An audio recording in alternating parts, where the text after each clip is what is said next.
development, which is very much centered around his current research. So we're really looking forward to hearing more about this. So I'm going to hand over to Gavin and enjoy.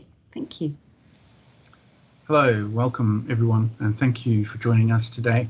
It's my pleasure to present to you my current focus on adverse neurodiverse youth development and what that looks like, and my thesis on root to fruit development and the meaning in this context, and what does that mean to you? Today we consider neurodiversity and transition for young people in the world of work, and that's the overarching aim of the research. We also consider the lived experience of neurodiverse learners approaching transition from education to the world of work, and what that means and what that involves. The research is based on qualitative analysis, which means that we involve lived experience and invite those to open-ended questions as participants in this. Often, as you can see in the illustration on your screen, it's neurodiverse people are viewed as a human paradox and are often seen as being confused or not having a great time within the world. Now, often like a fish out of water because of the current design of the system of things that we neurodiverse people have to work with. And so they need very definitive instructions and constraints to be able to work with in the work environment and also in the education system. And so it's something to consider as we proceed through this, how we can support those through who are neurodiverse through transition in a non-neurodiverse typical world. So we'll move on to our next slide here. And we can see that there are some challenges for neurodiverse youth in transition. There is a bit of a problem with the slide at the moment, but it does illustrate that there is a social challenge and a social difficulty with how you identify neurodiverse individuals. I'm just going to see if I can share the screen with the content involved with that. I didn't bank on this not working. This is quite important, but we'll move on to the next slide. Don't worry, Gavin, we can always come back to that slide if you want to. Yeah, sure. Show it at the end. Yeah, sure. And so we can look at sub-theme 2, which is involved in education and transition and its role. And you can see what's involved in the neurodiverse developmental pathway. What does that look like? And is it the education pathway fit for the 21st century in education? At the moment, we think of neurodiverse youth in transitioning into work, and this doesn't work so well. And we also need to understand that the school system doesn't help the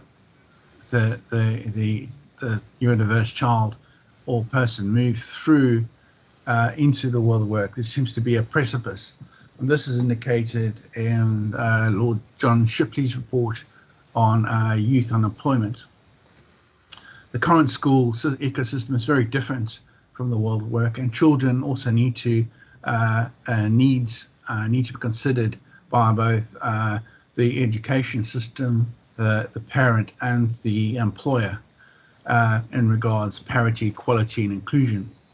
Another aspect that also makes neurodiverse challenges difficult and being supported is actually the money component, and it's a huge part where funding isn't applied in the right places, and there isn't a balance within that sort of space. Some time ago, there used to be a funding allocation or bubble that was good, and it would remain within that domain, but these days it just isn't applied in the appropriate and targeted use. And that was from a colleague of mine who I had discussions with, professional discussions.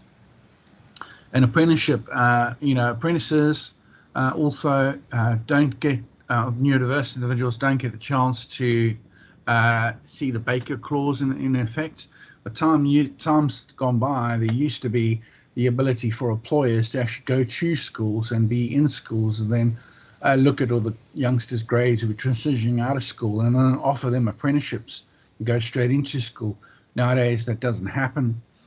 You may find universities going to the schools, but however, employers are not, who have apprenticeships are not going to schools, and thus the opportunity for neurodiverse individuals to move on is lost in that space, and they tend to drop off, as we'll see in the following slides, into NEETs or unemployment or in the prison population. At this current time, education has changed dramatically. We look at the COVID situation, and it's changed how people do business overall. And we can see that, you know, people leaving school or going to university over the past few years have been left woefully unprepared subsequent to this. And whilst they may know about technology and computers, they've been left without the soft skills that employers often complain about. And but this is particularly damaging or difficult for individuals who are neurodiverse, is that they really need that structure and reinforcing the skills to interact with new people and new colleagues to be successful. So how does policy and law support their role in transition? Well, is there a recourse for support of policy and law to be upheld or enforced? There is law appropriate to the support and development of youth transition today. We understand that they need to be supported, need to be some structure. Or what communities need to do is remind governments of their duty and agreement and associate with the law to perhaps the European Convention on the Child's Rights and also the Salamanca Agreement, in addition to the Equalities Act and the Autism Act 2009. So those are effective pieces of legislation that also underpin this research, and the need to look deeper into SEND provision and the associated law and practices as regards local authorities and governments and education establishments in being effective in that transition. So we can see that, you know, the community, as I mentioned earlier, plays a big part in these things, and we need to understand that we need to bring a closer link between businesses and schools, and have some pathways for companies to understand the development of neurodiverse children. That's reference amazingapprenticeships.com.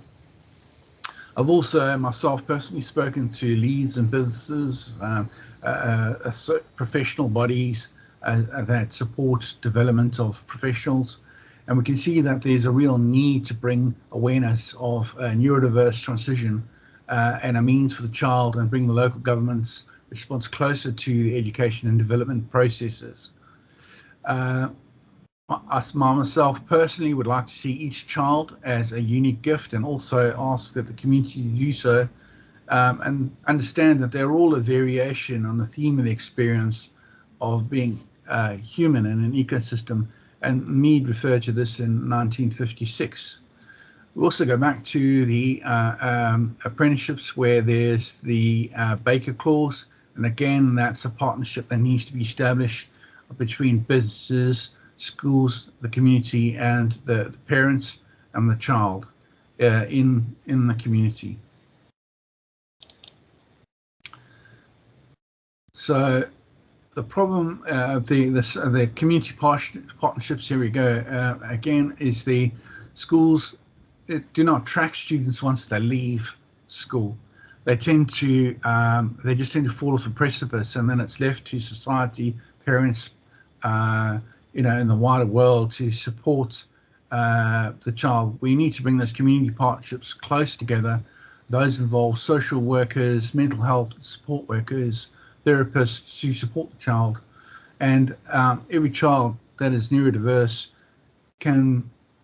is currently seen as a square peg fitting in a round hole, and they're trying to fit into a society that wasn't created for them. So as a society, as a whole, through the community, we need to create a capacity for the child to transition into the world successfully, And we can understand that, neurodiversity is everyone's business. In fact, those that have embraced neurodiversity have found increased value in their businesses, a much more robust business as a whole, and a much more integrated approach into the community.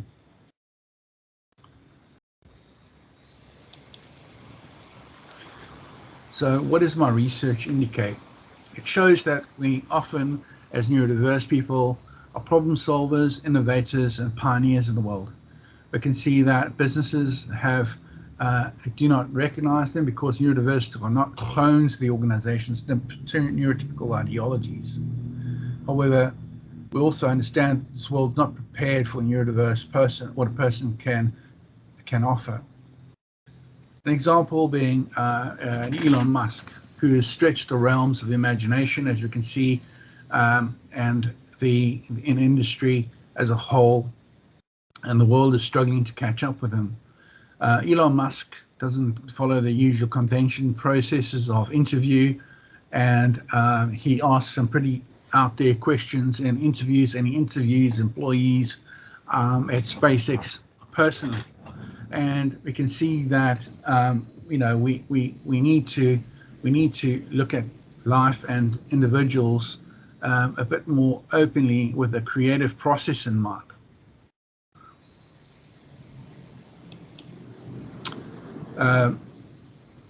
One of the things that we need to consider is the creative process that isn't fully embraced in schools today.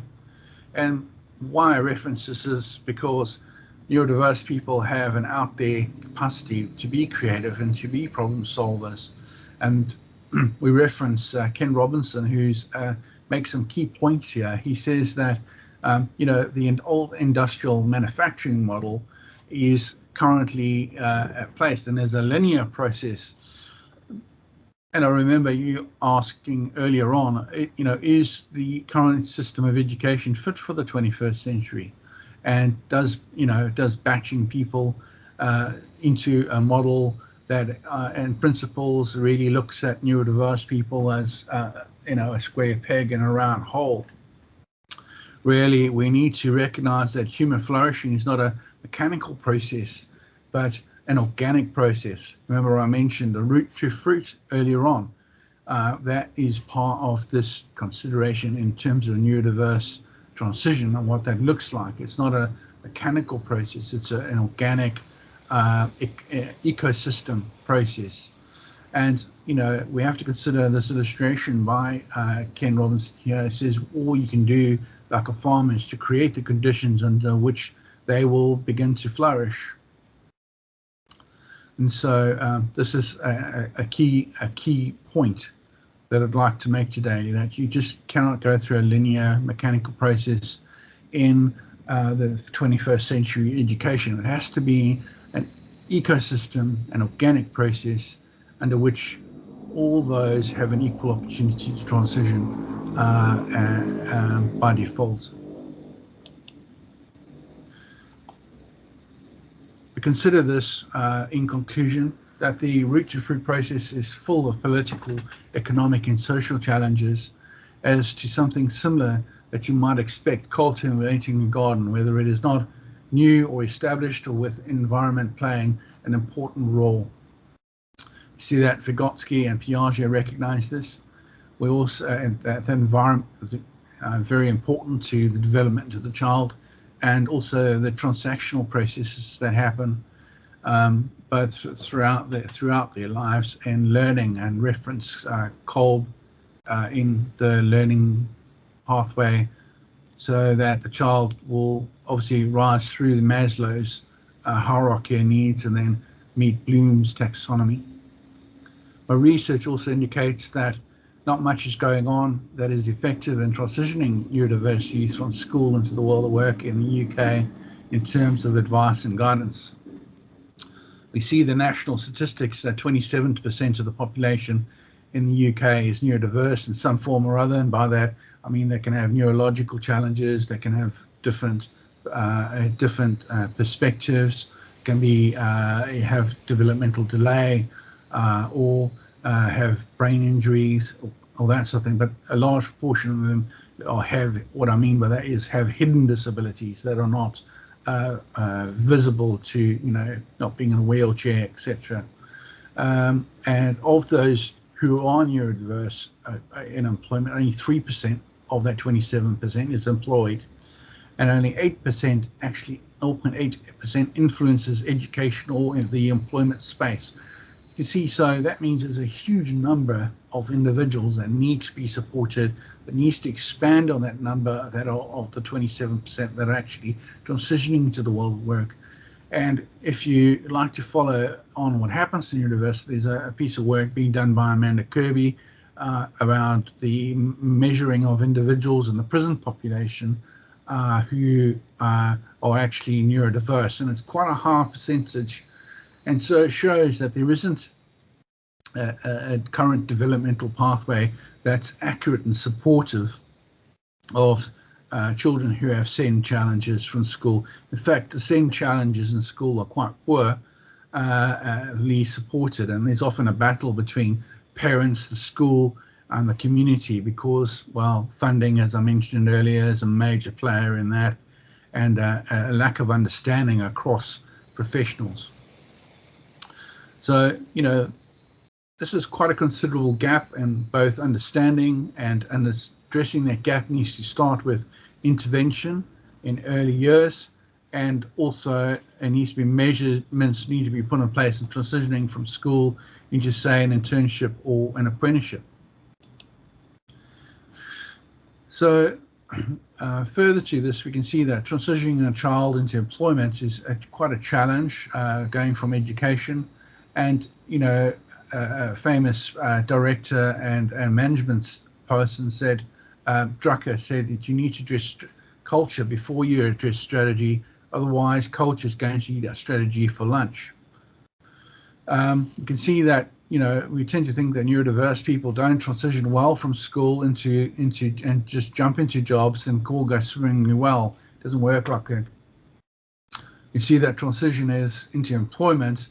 Spaces for neurodiverse people is not straightforward. There has to be partnerships, and this is key to between government, employers, schools, organizations that specialize in the needs of neurodiverse individuals to build capacity to them transitioning successfully, instead of protecting vulnerable teenagers. The system tends to hand over these children to criminals and abusers by moving them away from schools and families and communities. We can see how these current circumstances of COVID, there's a lot to ask, because there's also, as I mentioned earlier, finance has been a squeeze, and so the support isn't there, and these young people leaving school are just left to their own devices and end up being lost or wasted, whereas they actually have a huge amount of potential that needs to be supported by the government. Well, the thing is, we need to consider, if we think about it, children are like a seed handed to us. They are they not? Children are handed to us like a seed. Going forwards, children need and have handed their future over to us to be planted, and the best circumstances possible in this ecosystem of education and the world of work. As we were reminded by the Convention on the Rights of the Child, as professionals, aunties and uncles and parents as we are, we ought to recognize that their differences and potential to be more than we are, greater than the sum of the parts, to be left whole and not to be left behind. Thank you for being here today, and I say Ubuntu to you all. Thank you, Gavin. Thank you very much. That was a very very thorough and very fascinating window into the challenges facing neurodiverse young people. So thank you very much. I've seen a pop-up coming up saying we've only got 5 minutes left. I think this meeting may automatically close because it was scheduled for the half hour. But on that note, if we do get cut off, I hope that you will come back at some point and talk to us again, because maybe you can say a few words now about this. One thing I wanted to hear more about was your research in this, what stage you're at, what it is you're doing with your research. So currently I've presented, I have been in conversations. I'm a member of IRSA, which is the Employment Third Sector Organisation. I'm the associate researcher. I'm also a lead coordinator for the Dyspraxia Foundation in my borough in Lambeth. And so I get a lot of on the ground sort of stuff. And so really, I see a lot of youth being marginalised at the moment. And where I'm at master's level, so I'm doing my dissertation. What you're seeing is a component or a very small part of that dissertation. And I really looking at, designing resources and parts for youth to be able to look at, because they don't know what they don't know at the moment. And this is quite evident, when you're 15, 16, you don't know what you want to do. You don't know where you're going, who's going to support you, what your capacity is, and even more so for young people who that. And you can appreciate that as a mum. What do my children decide? How they're going to decide what they're going to do and what their full potential is. And people ask me, well, what do I do? How do I know what a job is? And I say, well, young people, if you do what you enjoy, it's not work. That's the bottom line. If you enjoy doing what you do, it's not work. And so really the way to approach it is, do I get to do what I want to do and enjoy it, and it's not work? Yeah? And so then I can make a living out of it. And so my research at the moment is really, the component, the policy, the structure, the ability for individuals to be able to transition and not to be marginalised. Sure. Thank you. I've noticed we've got Nick with us. Hi, Nick. I don't think we've met in person, but hello. So, Nick, if you have any questions for Gavin, feel free. No. I don't have any particular questions. That was an interesting presentation, and thank you, Gavin, for it. Thanks for joining us, Nick. Gavin. I was going to ask something else if we've got time, Gavin, because you're talking about transition here from school to the world of work. But do presumably some of these challenges also apply at other periods of transition within the education system, for example, from school to FE or to HE? Yeah. Is that something you're going to be focusing on as well?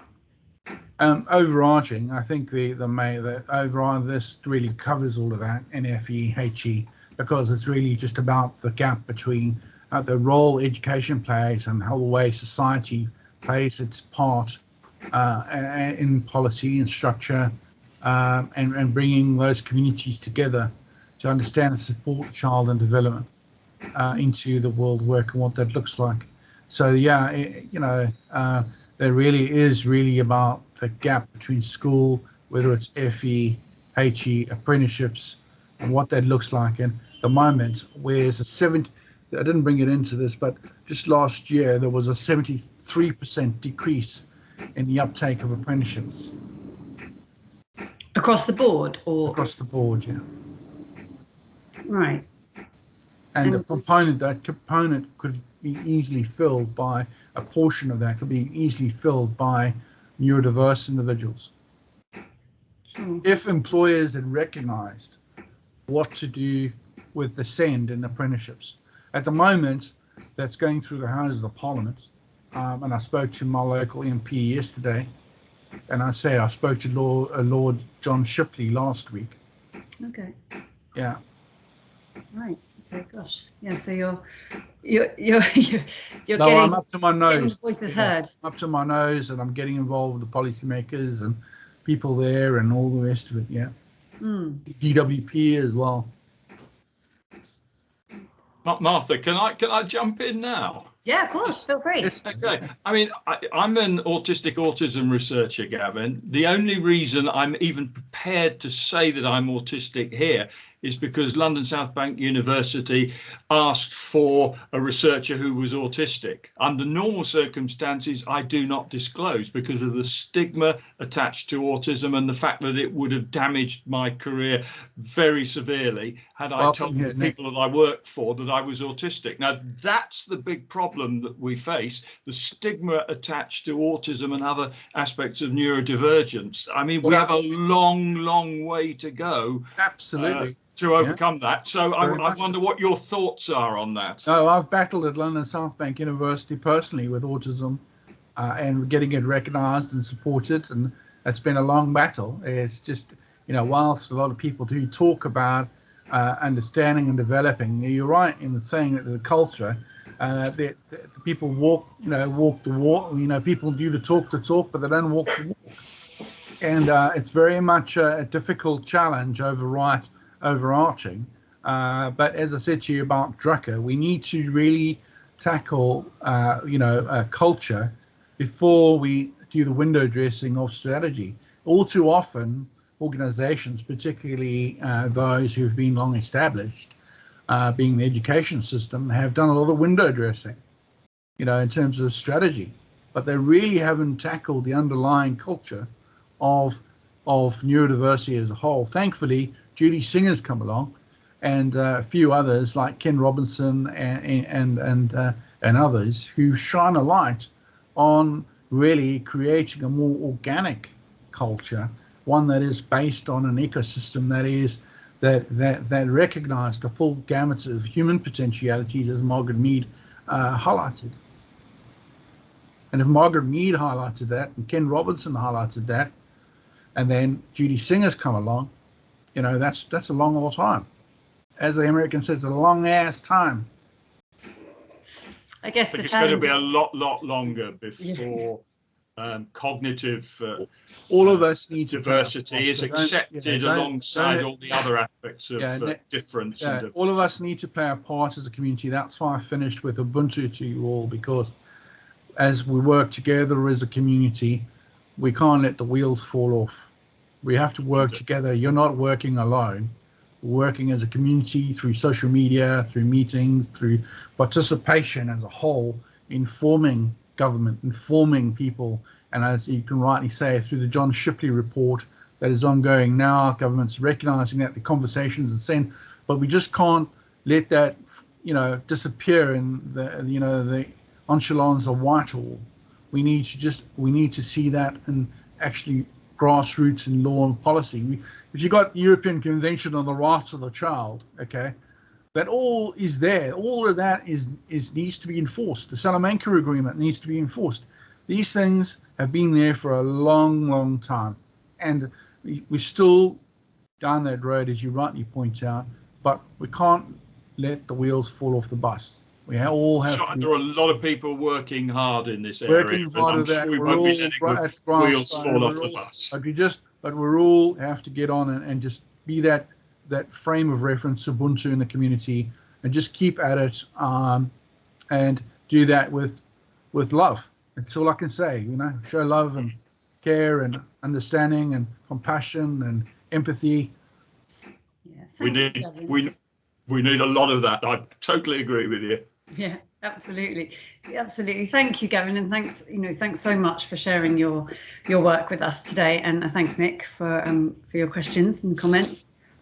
We're going to be, this is recorded, so I'm going to share this. So I know there are several, I've had a few texts from people who want to, sorry, they can't be here. Is it recorded? So yes, I'll post this recording so that others can come along and no doubt get in touch with you, Gavin. And I hope, to hear from, hopefully you'll be able to come back again once your research is further down the line as well, and tell us how that's going. So you're welcome. Thank you very much for having me here, folks, and I hope that you enjoy the rest of your day. Look forward to hearing from you.